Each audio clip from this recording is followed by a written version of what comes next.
Hey, Mike here. I just wanted to let you know that you can listen to Dark Poutine early and ad-free on Amazon Music, included with Prime.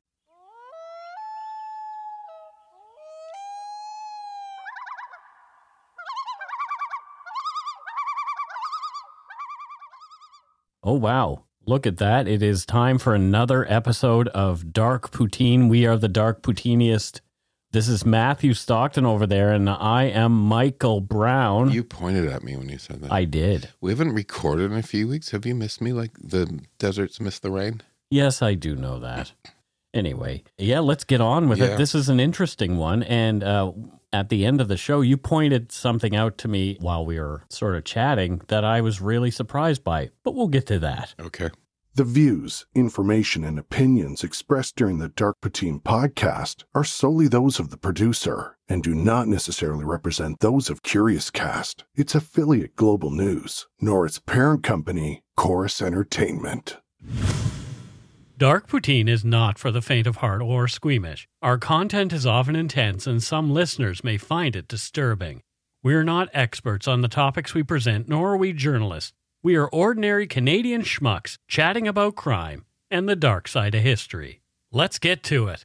Put on your toque, grab yourself a double-double and a Nanaimo bar. It's time to scarf down some Dark Poutine. You are responsible for obtaining and maintaining at your own cost all equipment needed to listen to Dark Poutine. Dark Poutine can be addictive. Side effects may include, but not be limited to, pausing and questioning the system, elevated heart rate, pondering humanity, odd looks from colleagues as you laugh out loud at work, family members not into true crime worrying about you. Positive side effects may include some perspectives and opinions that you disagree with, as well as some wokeness and empathy. If you don't think Dark Poutine is for you, consult your doctor immediately.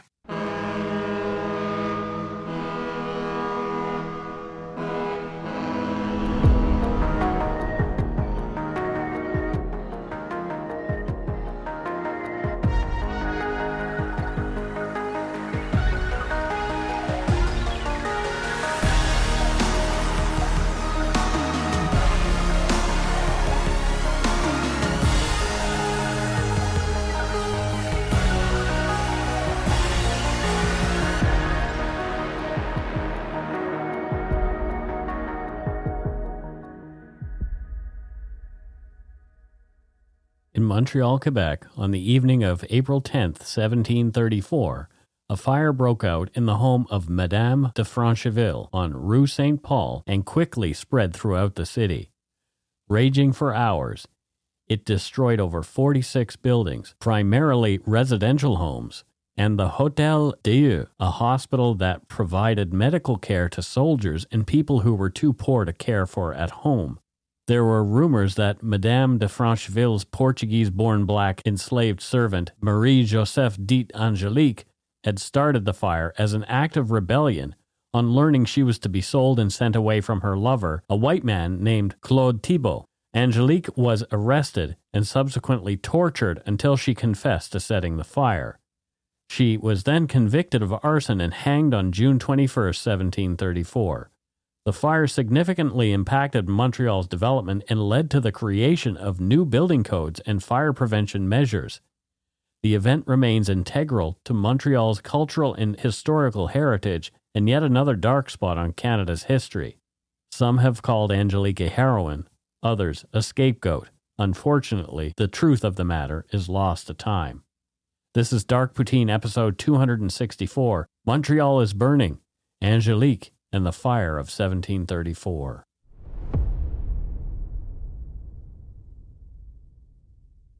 Before the arrival of Europeans in Montreal, the area was inhabited by indigenous peoples for thousands of years.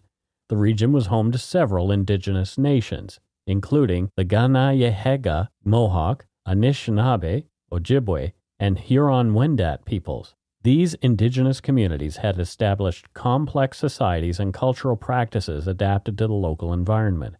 They had their own languages, spiritual beliefs, and social structures, and relied on hunting, fishing, and agriculture for their subsistence. The arrival of Europeans in the 16th century had a significant impact on indigenous communities in the region.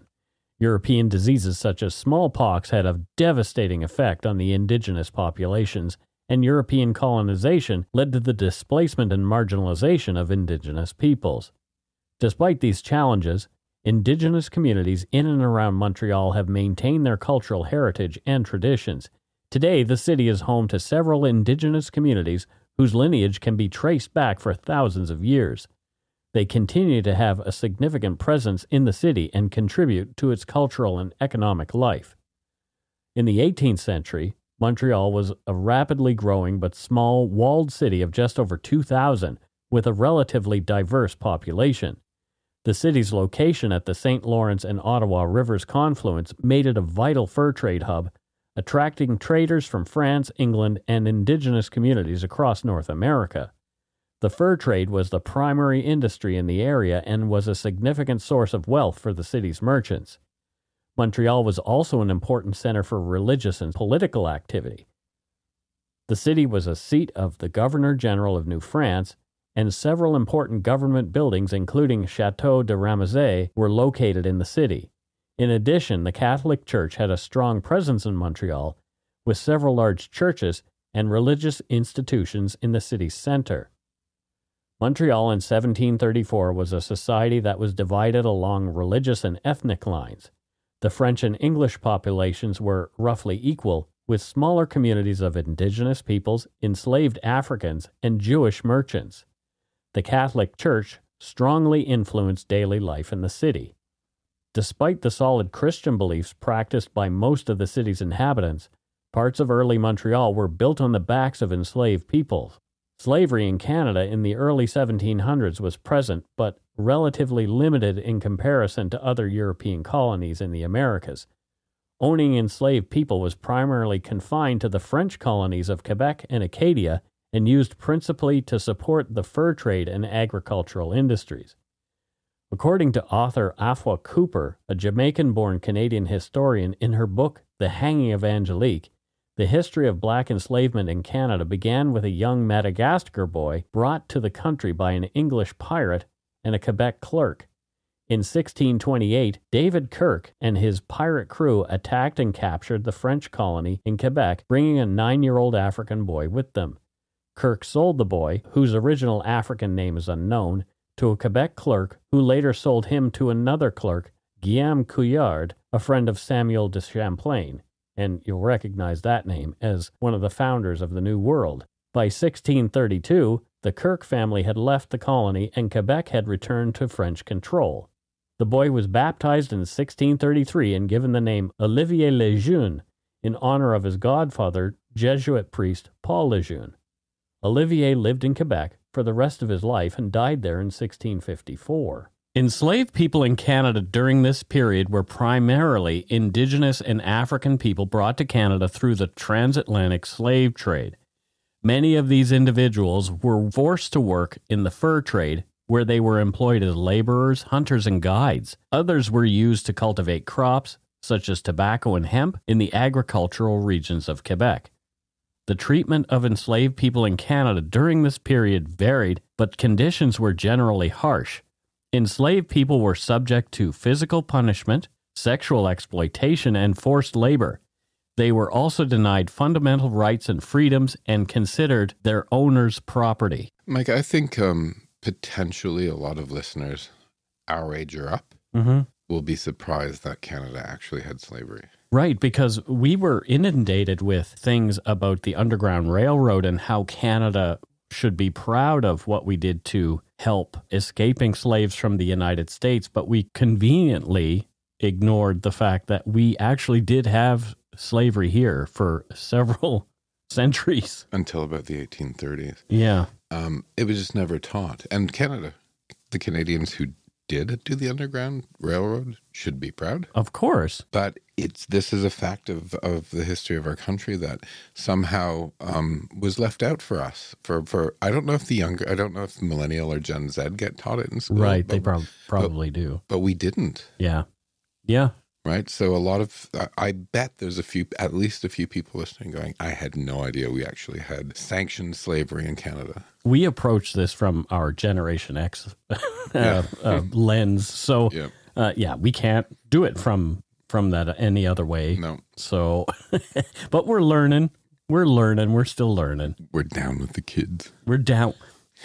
I just think of that Steve Buscemi meme with his, when he's dressed like a teenager with a skateboard over his shoulder and it's like, hello, fellow teenagers.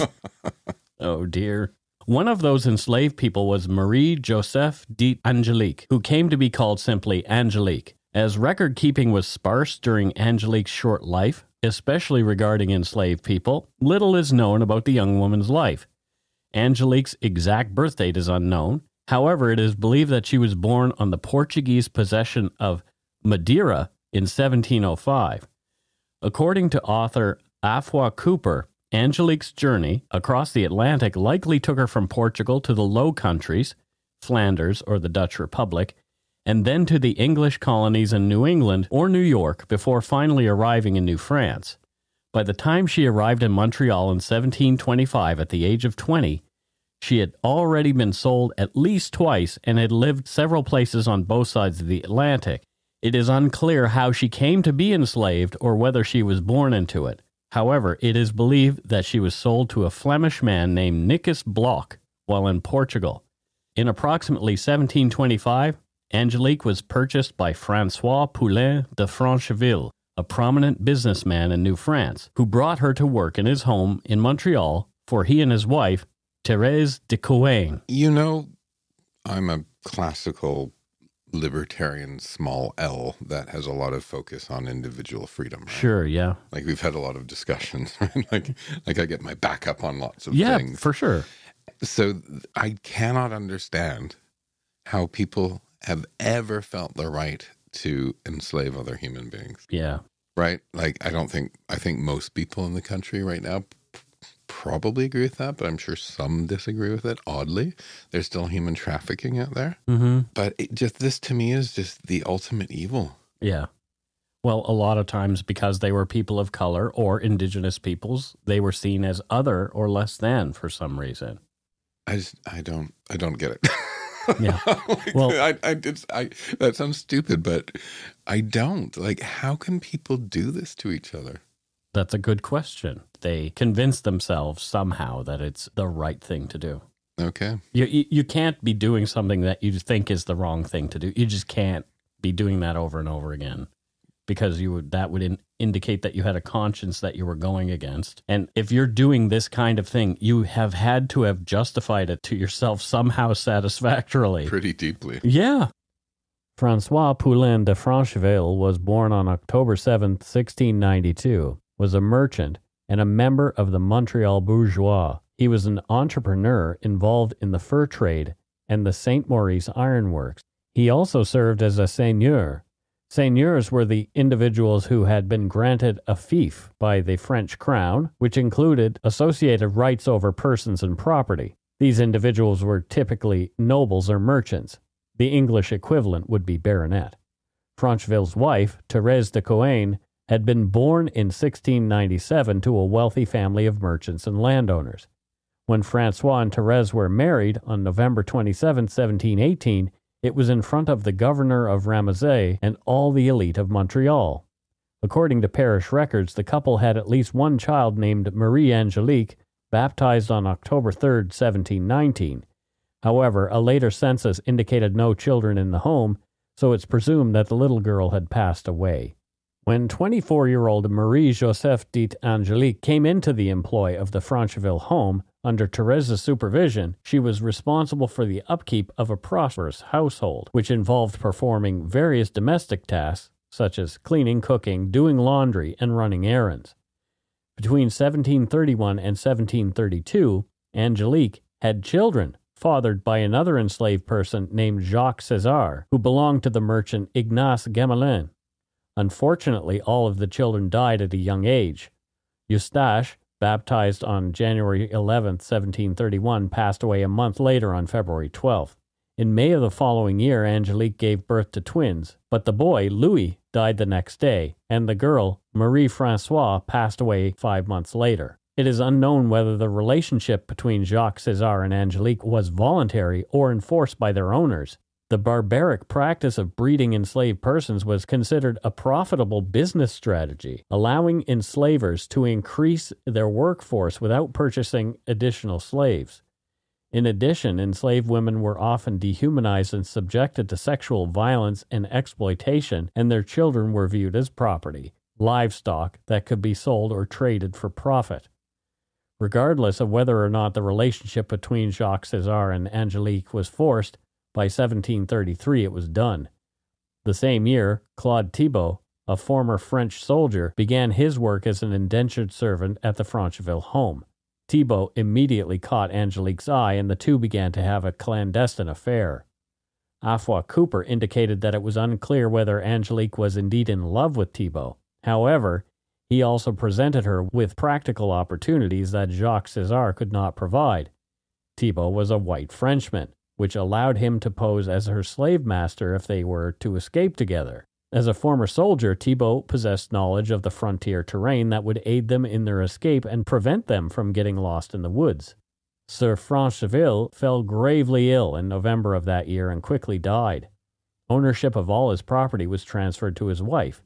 Francheville bequeathed to his widow a valuable property measuring 43 feet by 60 feet on Rue Saint-Paul in Montreal. The property included a 2-story stone house and was a significant asset. He also left her an irregularly shaped farm of around 10 by 16 arpents, I'm not entirely sure what those measurements are, in the parish of Saint-Michel, consisting of several buildings and grazing lands with 15 acres dedicated to cultivation. In addition to these assets, his wife inherited his interest in the St. Maurice ironworks, including his personal investments, the Seigneurie of St. Maurice, and a small annual income derived from using these lands as capital assets. The inheritance also included ownership of Francheville's slaves, including Angélique, and Claude Thibault's contract of indentured servitude.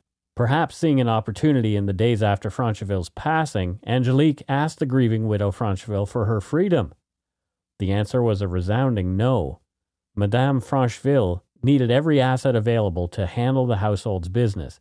Thérèse, who'd been known to whip Angélique while her husband was alive, had not softened after his death. Quite the opposite. She was more demanding than ever on her housewoman. Angélique was no pushover. She resented Thérèse and began talking back to her mistress without caring about the repercussions. Angélique did all she could to undermine and make life miserable for Thérèse and the rest of the free white servants in the Francheville house. From Afua Cooper's The Hanging of Angélique, quote, Angélique went on a small reign of terror in the household. She talked back to her owner, threatened her with death by roasting, quarreled with the other servants in the house, threatened them too with burning, and made life so unbearable for her fellow servant Marie-Louise Poirier that she quit her job. Madame Francheville, seemingly unable to defend herself or the harassed servant, promised Poirier that she was going to sell Angélique in the spring, and then Poirier could come back to work for her. Slave woman and slave mistress declared psychological war on each other and bided their time. Madame Francheville had the upper hand, or so she believed. Claude Thibault was also making life unbearable for his employer. Like Angélique, he was disobedient and insolent, and his mistress could not control him either. End quote. So when he did the quote about roasting, I was totally imagining a Comedy Central roast. Oh, no. Like, picture Angélique going, well, look at you all dressed up in your finest silk gown. If you keep up like this, the church might mistake you for a Huguenot and excommunicate you faster than you can say poutine. Oh, dear.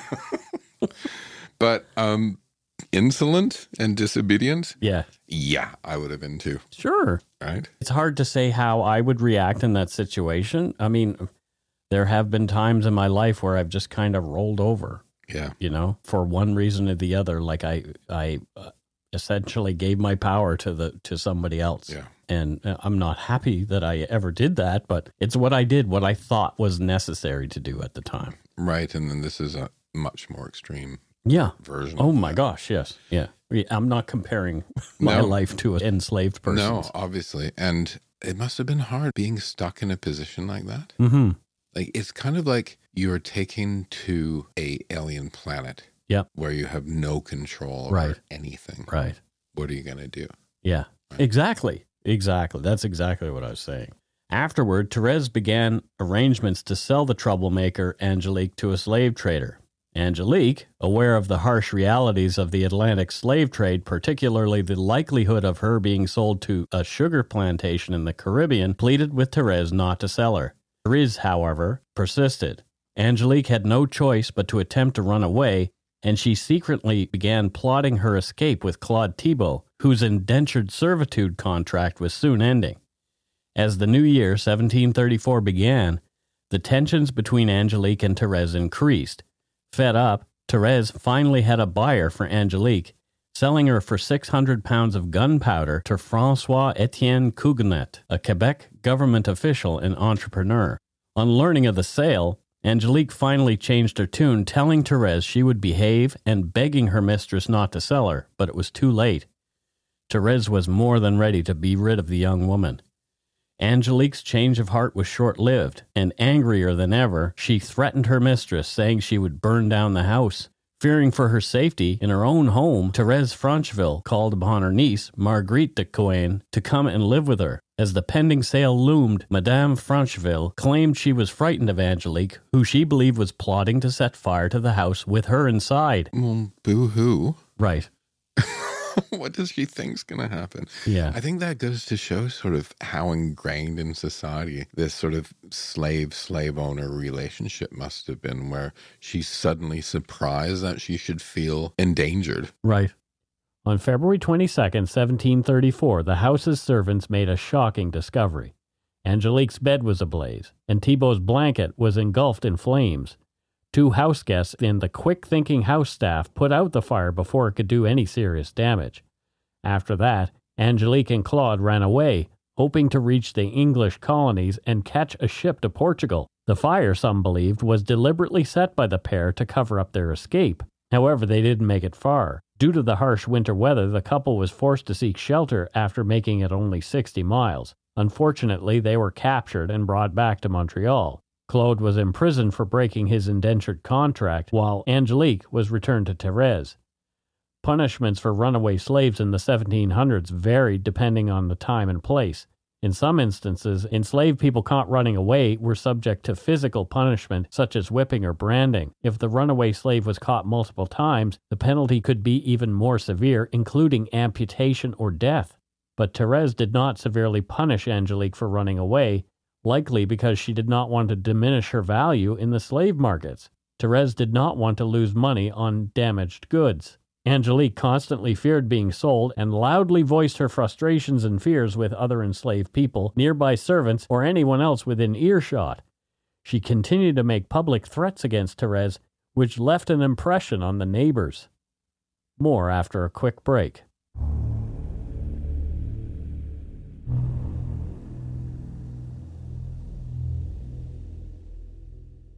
And we are back. Matthew, what are your thoughts on Angélique and the burning of Montreal thus far? Well, I was thinking a little bit more about why slaves didn't revolt in Canada or any other country, like a total uprising, because there were a lot of people, right? Right. And I think it's easy for you and I to sit here going and think, hey, why didn't they do it? Yeah. And if you think about it a little bit more deeply, like the slave owners probably had lots of tactics around psychological repression and control and physical, right? Mm-hmm. And the slaves would have been denied access to any sort of education or materials and not able to congregate to plan, probably. Well, punishment usually happened for offenses like talking back or escape. Right. The punishments were usually doled out in front of all the other slaves on the property. Right. So that psychological warfare. Right. Like so, and for example, if you see somebody else getting their hands or foot cut off, you are probably more less likely to react in a way that is going to get you into that kind of trouble. And there's probably a level of hope. Mm-hmm. Hope of maybe someday I'll be freed, and if I misbehave, it will never happen. Or which is sick. Right. That's the sickest thing. Right? Or on the other side, it's resignation. Yeah. This is the way it is, and there's nothing that I can do. Yeah. The day of the fire, April 10th, 1734, was unusually mild. The streets of Montreal were bustling with people making their way home after attending evening prayer. Thérèse de Francheville, owner of Angélique the slave, was among them. Meanwhile, 2 young girls played in the muddy street under the watchful eye of a sentry in front of Hôtel-Dieu. A young indigenous slave named Manon kept an eye on them while visiting with Angélique, who was waiting for her mistress to return. At 7 o'clock that evening, the sentry sounded the alarm. Fire! The hospital bell soon followed suit, ringing out through the city. A fire had erupted on the south side of Rue Saint-Paul and spread quickly.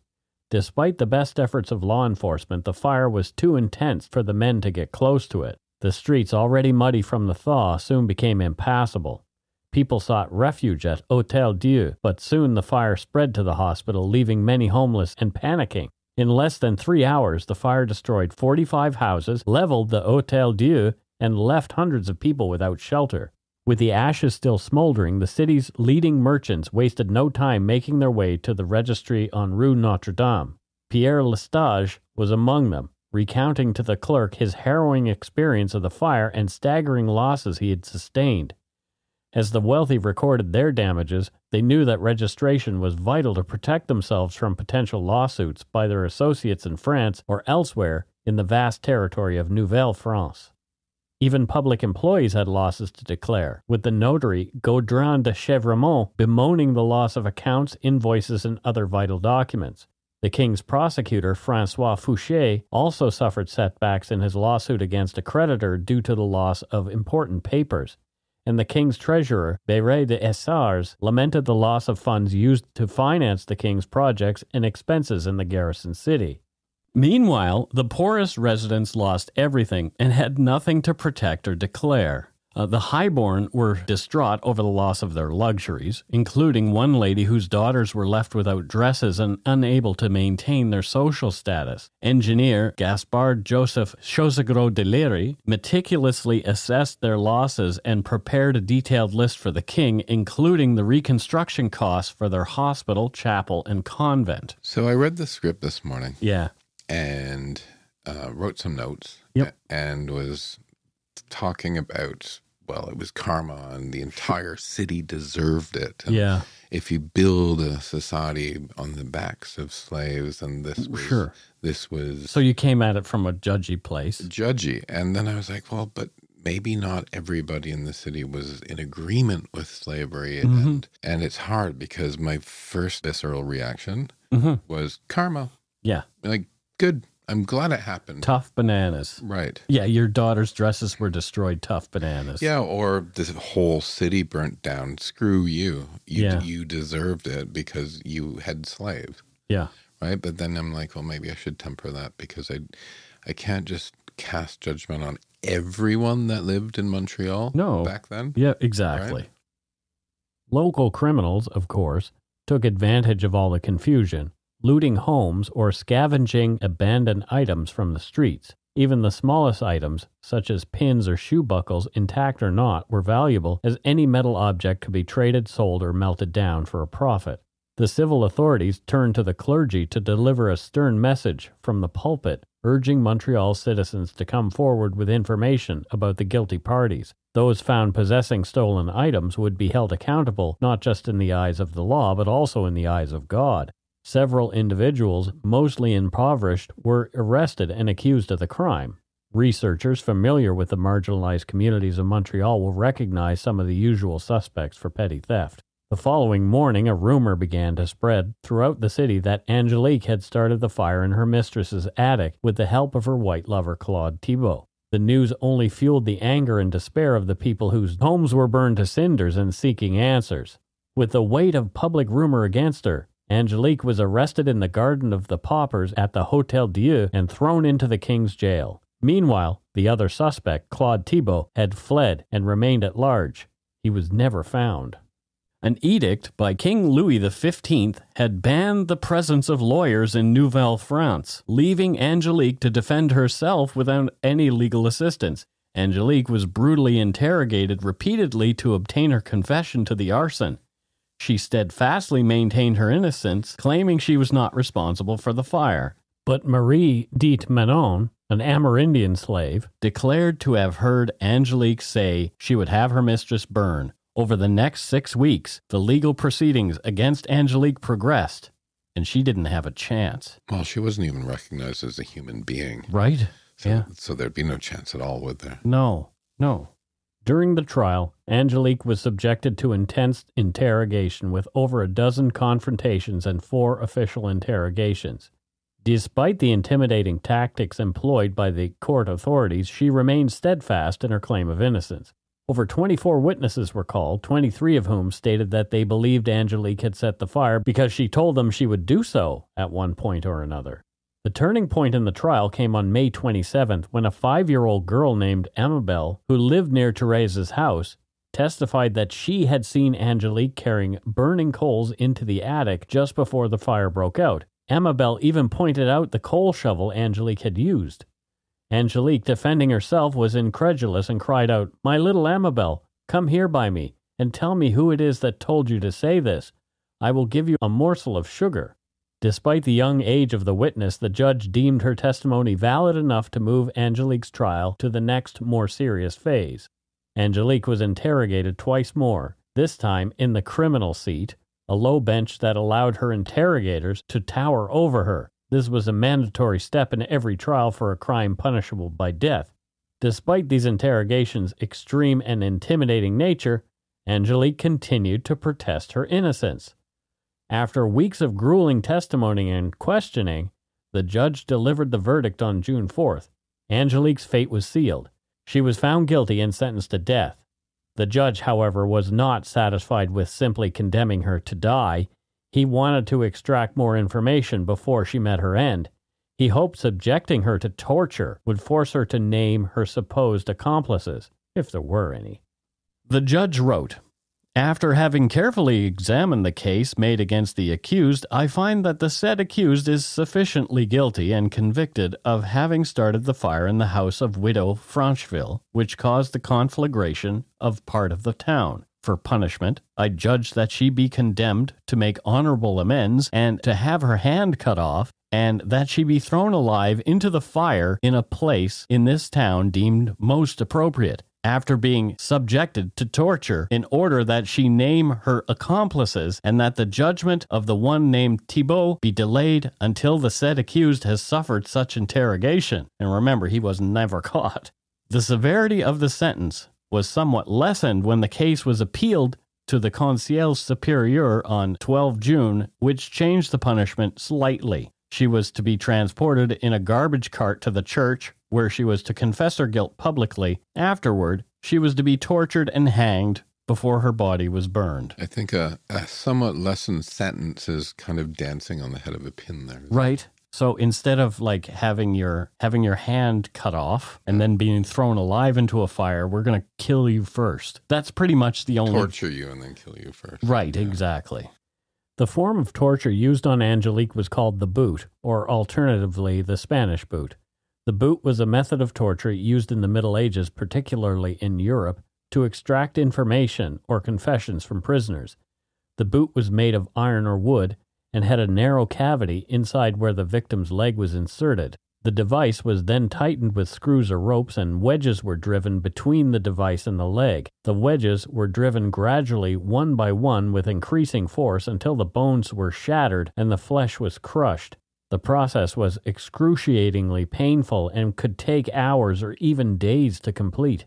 Boot torture was used as a form of punishment for crimes such as theft, treason, and heresy, as well as a means of extracting information or confessions from prisoners. It was also used to punish slaves who attempted to escape as a deterrent to others. Angélique's torture was carefully documented.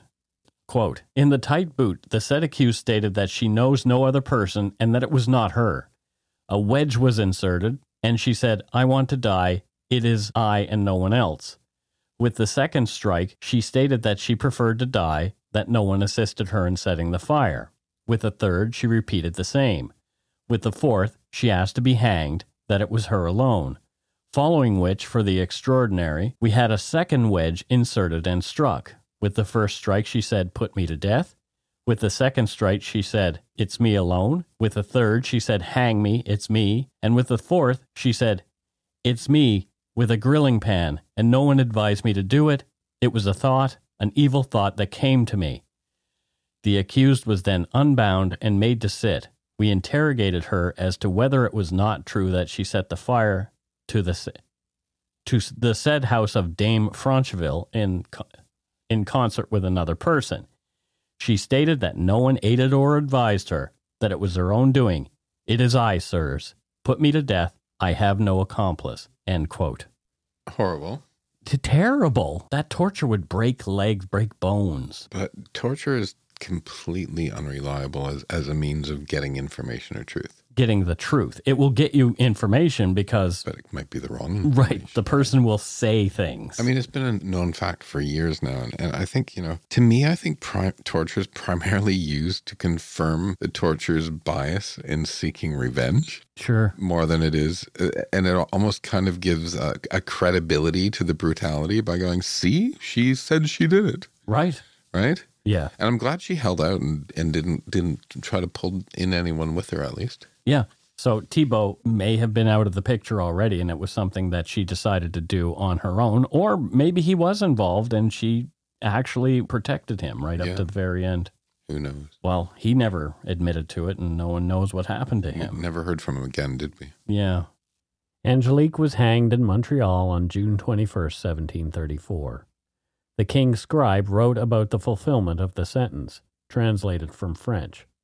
In the year 1734, on the 21st of June, at 3 o'clock in the afternoon, the present judgment was by me, the undersigned, read in the cell of the accused, and after the sacrament of confession was administered to her by the priest of the seminary of St. Sulpice, she was handed over to the executioner, who led her to the door of the parish church of this town, where she made honorable amends with the torch in her hand, after which the executioner took her to the unoccupied space before the burned house, where she was hanged and strangled, and then thrown into the fire.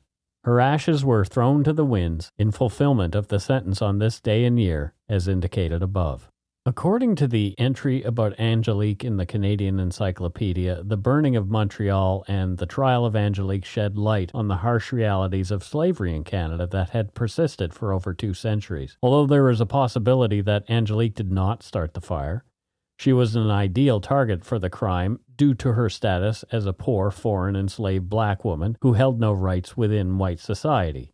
Nevertheless, it is also possible that Angélique did start the fire. She had valid grievances against white society, having been forcibly taken from her homeland and stripped of her freedom and basic human rights.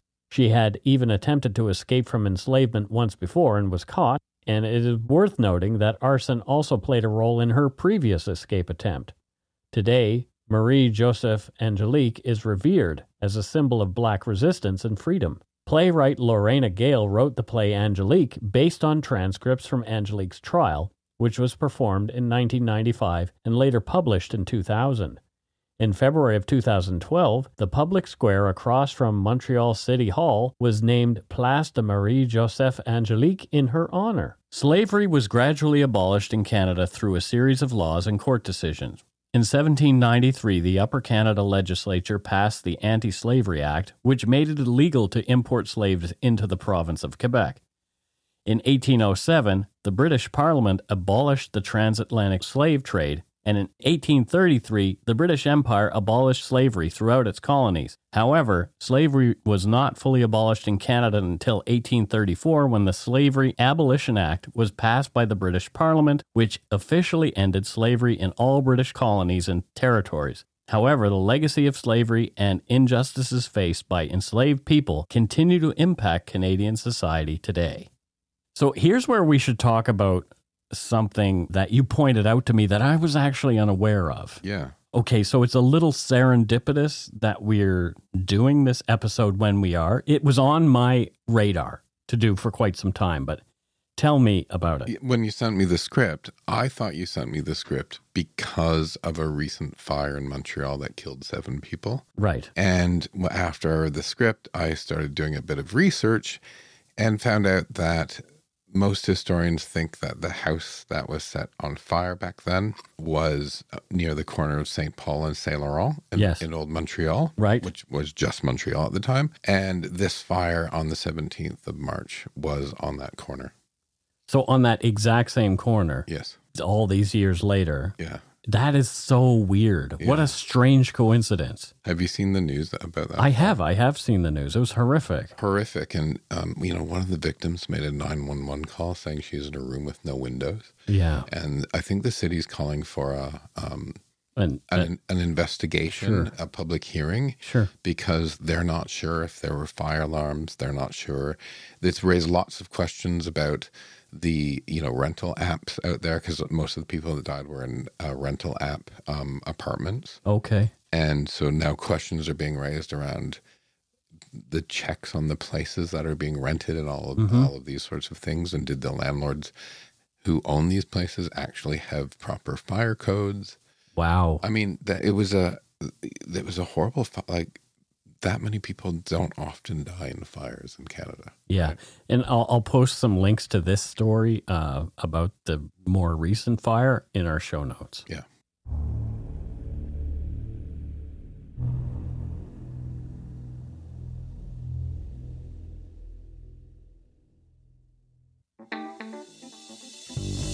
That's right. It's time for voicemails. You can leave us a message at 1-877-327-5786 or 1-877-DARK-PTN. We'd love to hear from you. Let's see who called us this week. All right, let's get on with voicemails. And our first one, I do believe, is from a longtime friend of the show, Great Big Pete. How about that? Look at this. Let's listen to what Great Big Pete has to say. Hey friends, Great Big Pete here. Wait a minute. I can call you that, right? I didn't just make it weird, did I? Anywho, Mike and Matt, I'm calling about your spy episode. I'm also calling from in front of the plaque where the Gushenko residence is here in Ottawa. It's a lovely, cool day today. And there's tons of Cold War history in this town. Holy crap, is there ever a lot of it. Anyways, you talked in this episode about the distant early warning line, or the DEW line. Fun fact, my granddad actually worked as a flying officer during the Second World War, and he flew out of the Torbay, Newfoundland, and he was a radar operator on the Cansos and Catalina aircraft, keeping our country safe from the Nazi U-boat. Neat thing is, the details from that, all of his sorties and all of his missions, as far as I can tell, is actually still classified. Anyways, later on in his career, he was wing commander here in town, and he designed the DEW line radars and also the base plates that they sit on. So that's a little part of history that you just reminded me of. So thanks for all the good shows, and keep it up, and go shit in your hat, please. I'm sorry. And give Steve my love. Who is a good dog? Yes, you are. You are a good dog. Yes, you are, Stevie. Steve's a good dog. So Great Big Pete is back again. I love when Great Big Pete calls in. Great Big Pete has a great voice. He really does. He's got the perfect voice for calling in and giving like little blurbs of information, and then saying nice things to your dog. When you were playing that, I just randomly Googled Great Big Pete. Okay. And the first hit was, Great Big Pete is a Canadian singer-songwriter who's pretty terrible at the best of times. He is also an unsolicited telephone interview enthusiast. Oh, no. Now, I don't know if this is the same Great Big Pete. Where are you finding this? Where is this? I just Googled it. It was the top hit when I Googled. Wow. So I just Googled. So I don't know if it's the same Great Big Pete. If it is the same Great Big Pete, I will listen to the music. And yes. I'll tell you if it's terrible at the best of times or not. And if it is you doing unsolicited telephone interviews, we like your voicemails. Yes, we do. we really do. We appreciate it. So call back next week and tell us if you do music. Yeah. I want to know. I'm interested now in finding out. I want to know.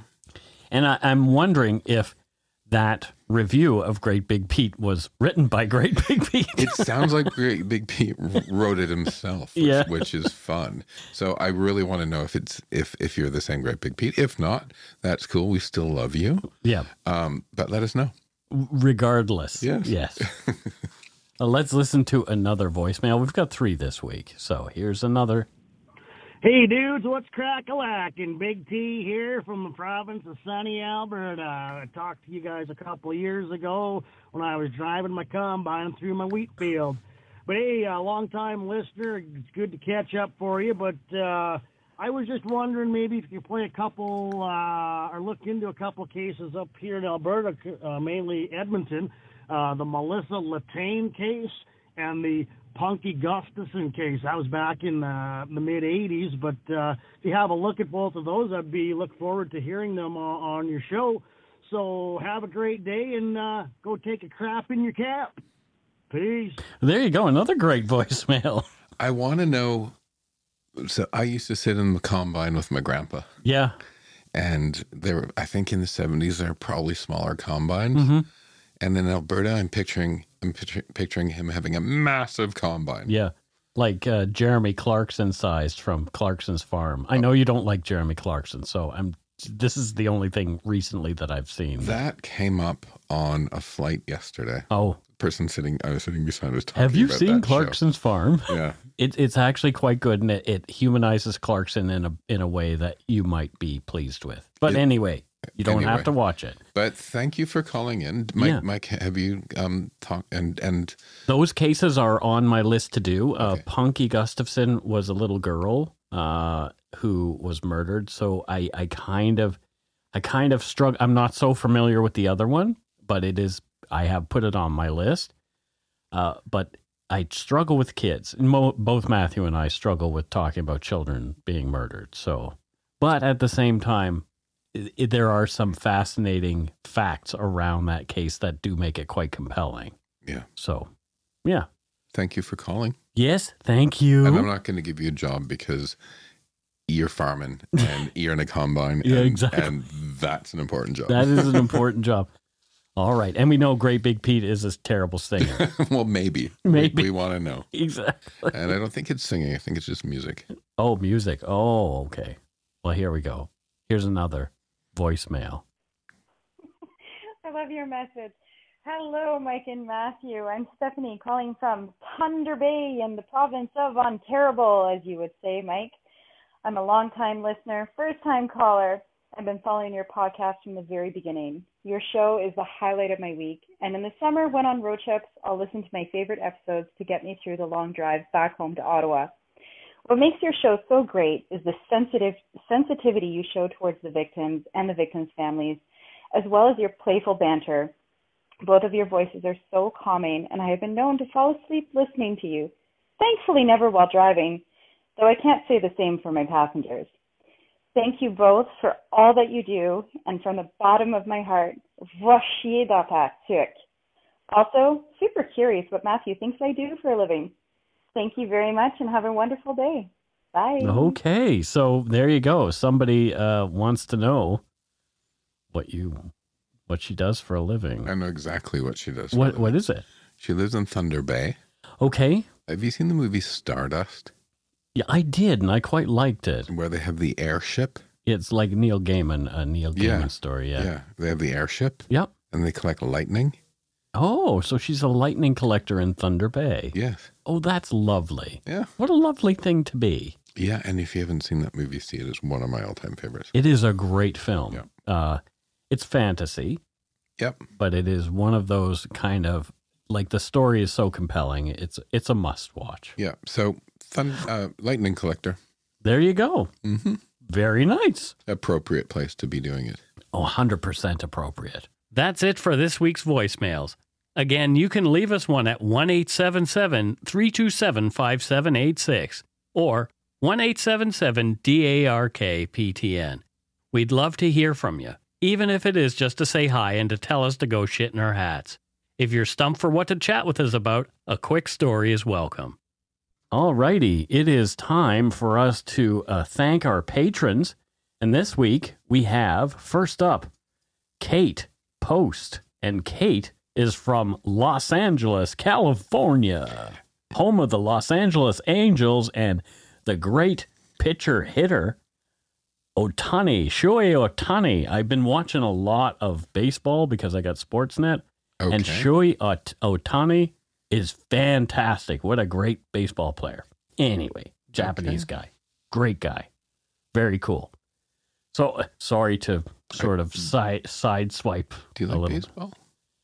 I haven't watched baseball in years, but I'm getting back into it. Fun. Yeah. I want to go to a Canadiens game with you here, Vancouver Canadiens at Nat Bailey Stadium, and maybe we can organize something where some listeners can come and hang out with us at a baseball game. Nat Bailey, is that named after the guy that started White Spot. White Spot and, Yes. and Triple O's? Yep. Same guy. Okay. So Kate Post is from Los Angeles. And what does Kate do there in Los Angeles, Matthew? With a name like Post, I think she's a journalist. Okay. Yeah. See, I think Los Angeles, when I think of Post, I think she's in post-production, perhaps an editor, a movie editor or something like that. But okay. Let's split the difference. Okay. She's an editorial editor. Okay. There you go. That's fun. Yeah, so she's the last bastion of the free press. Oh, yeah. There's a lot of nonsense going on around the press. Like Kate Post makes sure that there's balanced opinions and facts. Right down the middle. The type of journalists we want. Yes. Thank you, Kate Post. Balanced opinions, facts. Facts. Not alternate facts, but actual facts. Not factettes. Factettes. Facts light. Anyway, we have a new prime minister, which is amazing. And she is from London, Ontario, Matthew, your old stomping grounds. And her name is Autumn Buckingham. Autumn Buckingham. What a great name. Autumn Buckingham. I was in London, Ontario yesterday from when we're recording this episode. Sure. Yeah. Yeah. So she's a prime minister. She is, which I'm so grateful that someone came in at that level. That means a lot. That's like a superstar level. That is. So, I mean, with a name like Buckingham, yes, I think she's beyond prime minister. She's queen. She's royalty. Yeah, royalty. We're talking some dark poutine royalty here. Well, you know, Autumn Buckingham, London, I think she's royalty. So what if she's royalty? I guess she doesn't have a job because that's the job.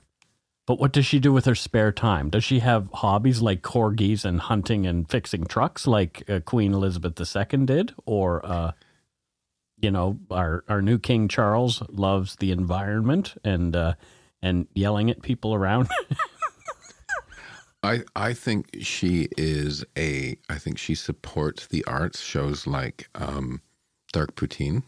Oh, yeah. Somebody has to do that. So she's a true arts Patreon. Excellent. Well, she is a patron of the arts if she's come and done this for us. So we appreciate that, Autumn. Thank you. And I'm sitting here wondering where she lives. I was just there, so I'm like, I wonder where she lives. I know where she lives because her address is but here. we aren't gonna. No, we aren't gonna say we that. We don't dox our listeners. Well, I'll look later and I'll see if she lives close to my brother or my mom. There you go. Okay. Okay. Thank you so much, Autumn. Next we have Kirsten Davis, and Kirsten is from a place with the coolest name ever, Cool, California. Cool. Cool. Is that a real place? That is a real place. Cool. Wow, Cool, California. Where are you from, man? I'm from Cool, California. Listen to me trying to be like that's how somebody cool would talk. That is not. Maybe in the 60s. Maybe. I don't know. Anyway, so what does Kirsten Davis do in Cool, California? Nothing. Matthew? She just chills out. She's just chilling and She's cool. way too cool for a job. Too cool. Too cool for school. Oh, there you go. Does she have any hobbies? I always like to give somebody a little something. She's got to do something. What does she do? Yeah, for a hobby. She writes messages in the sand where the waves get them. And so people around the world, because she lives near this beautiful beach in California, right? Yeah. So people around the world who have visited there, if they have a loved one die, they send her a message to the loved one and she writes them during the lower tide, just for them to be there for a minute, just like life itself. It's so ephemeral. And to be washed away. Wow, So that's lovely. that's what she does for a living. Well, thank you, Kirsten. You're serving a great service to the people who really need it. Yeah. Well, that's really nice. That's a nice job. I just made that up, and I actually think it's a beautiful job. I think that's a job that should just be a real thing. literally just came out of my mouth. Right? Wow. Wow. I think maybe that is a job that I would do. I think our friend Art talks about like writing messages in the sand to himself, and yeah, he's a good egg. We're moving on to PayPal donut money donors, and we had one this week, and that her name is Joanna McLeod, and Joanna says, "Go take a poop in your toques," from Joanna McLeod in Barrie, Ontario. Joanna. We know Joanna. Do we? Yeah, I think she's in the yard. Yeah, Yumber Yarder. Thank you, Joanna. Yeah, so we're always happy when we have a Yumber Yarder. And when I think Barrie, Ontario... What do you think when you think Barrie, Ontario? Well, that's where my friend, not to bring things down... but here I go. Not to bring things down, but my friend Mike passed away in Barrie, Ontario. But his sister, if she still owns it... she owns a sports bar in Barrie, Ontario. Oh, yes. Yeah, called The Locker Room. The Locker Room in Barrie, Ontario on 201 Cundles Road East. Okay. Yeah, so if you go, and if Dana is still the owner of that bar, just tell her Mike Brown says hi, and she'll probably poo her pants. But, well, she was like my sister. You know, that's how close we were. I mean, Mike and I were close. I was close with her family, her mom and dad. So she's the only one left. Her mom's gone, her dad's gone, and her brother is gone. So just if you go to the sports bar, which is the Locker Room in Barrie, Ontario, tell Dana that Mike says hi. Mike Brown says hi. So Joanna owns a dance studio. Okay. In Barrie. So yep. She's a dance teacher, and it's called the Cha-Cha Lounge. The Cha-Cha Lounge? Yeah. Wow. The Cha-Cha Lounge. That sounds fun. 1, 2, cha-cha-cha. 1, 2, cha-cha-cha. Well, someone's got to do it. 1, 2, cha-cha-cha. I would like to learn to dance, but I don't know if I have the agility for it. But it might help to improve my agility, because that's kind of how dance works, isn't it? You know. I would love to see you doing the flamenco with a skirt and whoosh. Well, why can't I be the dude I guess I could be like top half the dude and then the bottom half the lady.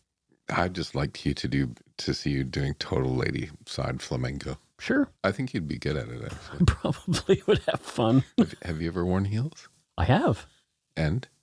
I look like a lumberjack stomping around. I'm not the most, I don't have the most feminine gait, for doing drag, but I have done it. I have done drag. Matthew's staring at me like, oh my God, here's something about Mike I didn't know. Like a performance, or just you just? I did it was a comedy skit in which I did drag. Fantastic. Mm-hmm. So. Long blonde wig, and I have never... little tight black cocktail dress that highlighted the part that shouldn't be highlighted whilst in a cocktail dress. And I've never done drag. Well, I mean, you don't have to be gay to do drag. Anybody can do drag. This is true. Yeah. Dame Edna. Dame Edna. Was Dame Edna not homosexual? No. Oh, there you go. Yep. I just assumed. No. And you know what that does? Makes an ass out of you. And me. No.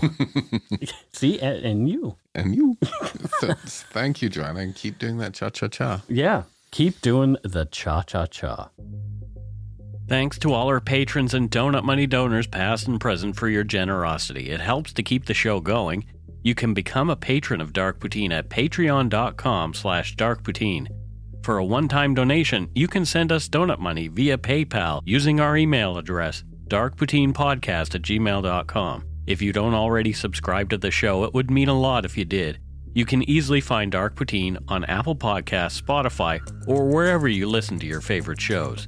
If you haven't gotten yours yet, my book, Murder, Madness, and Mayhem, is available to order via a link on the Dark Poutine website. And speaking of darkpoutine.com, please check it out for show notes and other cool stuff. We'd appreciate it if you took the time to give Dark Poutine a like or a follow on Facebook and Instagram.